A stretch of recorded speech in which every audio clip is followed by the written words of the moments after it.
नमस्कार दोस्तों, राज्य सेंटर में आप सभी का हार्दिक स्वागत है।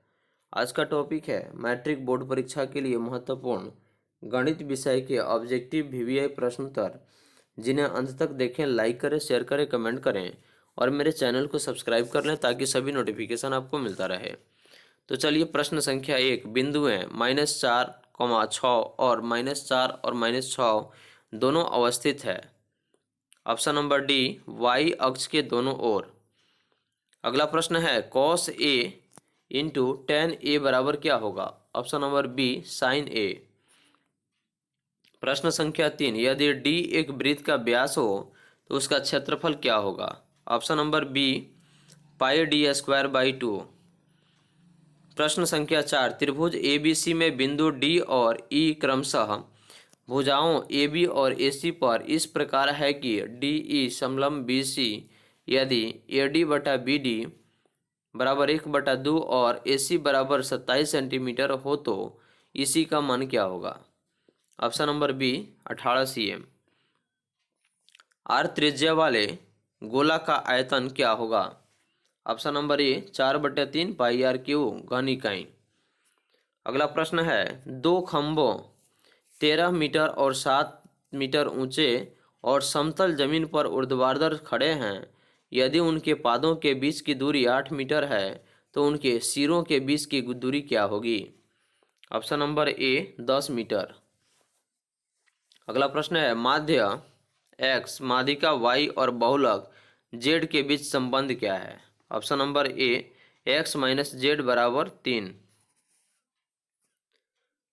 अगला प्रश्न है, बहुपद x स्क्वायर -13 के शून्यक है। ऑप्शन नंबर डी, √13 और -√13। यदि थीटा 0 बड़ा है 90 यदि 0 बड़ा है थीटा से और थीटा बड़ा है 90 से तथा साइन थीटा बराबर y तो cos थीटा का मान क्या होगा। Option number C, √1 - y square. किसका कथन है कि दो समान कोणिक त्रिभुजों में उनकी संगत भुजाओं का अनुपात सदैव समान रहता है। थेल्स। Option number B.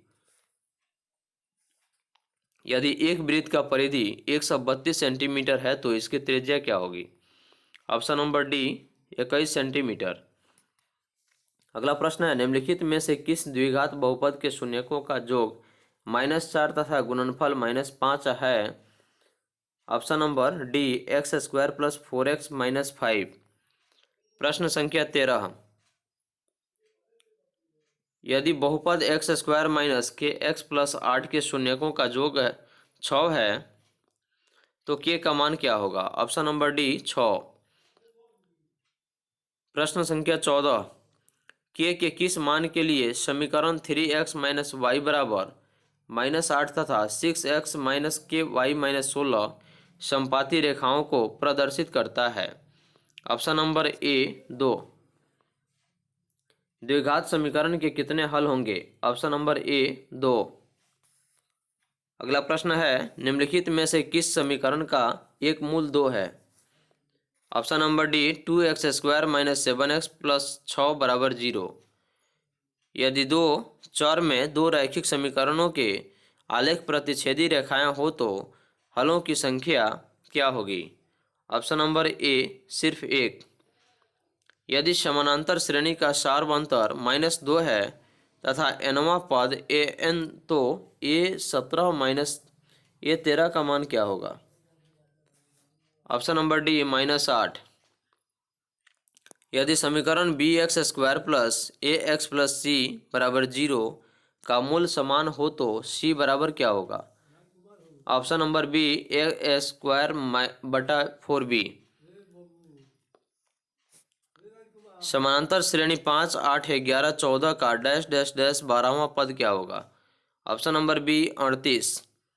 अगला प्रश्न है, y- अक्ष का समीकरण क्या होगा। ऑप्शन नंबर बी, x बराबर 0। यदि कोण p डिग्री त्रिज्या r वाले वृत्त के त्रिज्य खंड का कोण हो तो त्रिज्य खंड का क्षेत्रफल क्या होगा। Option number B pi R square P बटा 360। किसी त्रिभुज के दो कोणों का योग तीसरे कोण के बराबर है। यदि दो कोणों का अंतर 50 है तब त्रिभुज के कोण कौन होगा? Option number B 20 degree, 70 degree, 90 degree. अगला प्रश्न है आंकड़े 5, 4, 13, 9, 8, 8, 8, 11, 14 का बहुलक क्या होगा? Option number C 8।